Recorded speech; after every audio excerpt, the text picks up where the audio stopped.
I never thought a simple confession could change the course of my life, but that's exactly what happened. My name is Emily Carter, and for as long as I can remember, I've been best friends with Ryan Mitchell. We grew up on the same street in a small Oregon town, shared countless childhood memories, and survived high school drama together. Ryan was the boy who always carried my backpack when I sprained my wrist, the guy who made me laugh when I wanted to cry, and the friend who never let me walk home alone. But somewhere along the way, friendship turned into something deeper for me. I started noticing things I hadn't before, the way his smile reached his eyes, how his voice softened when he said my name, and how being around him made my world feel brighter. For months, I kept those feelings hidden. I told myself it was just admiration, that I couldn't risk losing our friendship. But keeping it inside felt heavier every day. It wasn't until one chilly autumn evening that everything changed. Ryan had invited me over to help him paint his new apartment. The walls were bare, the floors smelled faintly of new wood, and soft music played from his phone. We laughed as we splattered paint everywhere, both of us trying to avoid looking too long at each other. At one point, he stopped and stared at me. "You've got a bit of blue on your cheek," he said, stepping closer with a grin. "Where?" I asked, self-consciously brushing my face. "Right there." He gently wiped it off with his thumb, and my heart skipped a beat.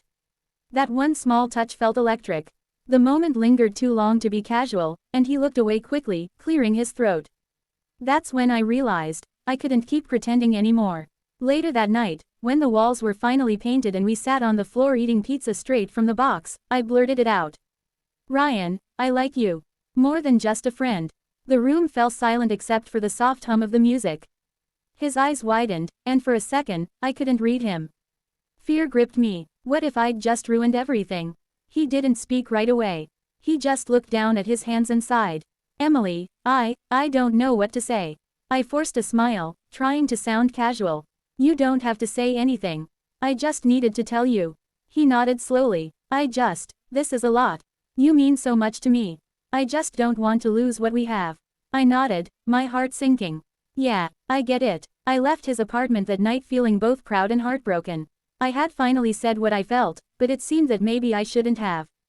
For weeks afterward, things were awkward. Our conversations became shorter, our hangouts less frequent. I wondered if I'd made a mistake. But life has a funny way of revealing truth when you least expect it. A few months later, my grandmother passed away. She'd been my biggest supporter, and losing her hit me hard. I withdrew from everything and everyone, including Ryan. But one rainy afternoon, there was a knock on my door. It was him. He didn't say much, he just wrapped me in a hug and stayed silent. For the first time in weeks, I let myself cry. He stayed by my side, making me tea, helping me sort through old photos, and just being there. That's when I realized, he hadn't pulled away because he didn't care. He was scared. One evening, as we sat on my porch watching the rain, he finally spoke. "I've been thinking a lot about what you said." My heart skipped. "About me liking you?" He smiled faintly. "Yeah, I didn't know how to handle it at first. You've always been my best friend. I didn't want to mess that up. But these past few months, not having you around made me realize something." I looked at him, barely breathing. He turned toward me. "I think I like you too. I just didn't realize it until I almost lost you." Tears welled up in my eyes, but this time they were happy ones. "You're sure?" He nodded. "More sure than I've been about anything." The next few weeks were a blur of happiness. We started spending time together again, only now, things were different. Every shared coffee, every movie night, every walk felt new. Our friendship had grown into something beautiful and honest. But real love isn't always easy. There were moments of doubt, times when we wondered if we were making a mistake by changing what had always worked. But with each challenge, we talked through it, learned from it, and grew closer. A year later, Ryan surprised me by taking me back to that same apartment we'd painted together. The walls were still the same shade of blue.